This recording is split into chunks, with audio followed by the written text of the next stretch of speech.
All right, we're going to do some solving expressions practice.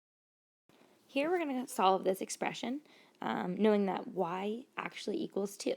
So the first step we're going to do is we're going to actually replace all of the y's in our expression with the number 2, because we now know that y's value isn't just y.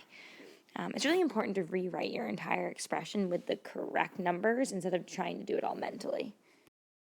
Here I've rewritten my entire expression. I have 3 times 2 plus 2 to the third power minus 4. My first step is I'm going to make sure I follow through with PEMDAS. I'm going to do my parentheses first. Now, I look at my problem and I see that there is no parentheses, so I'm going to move right on to my next letter, which is E for exponents. I do have an exponent here. I have 2 to the third power.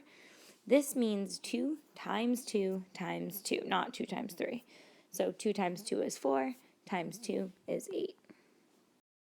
Now I'm going to make sure I rewrite that entire rest of the sentence.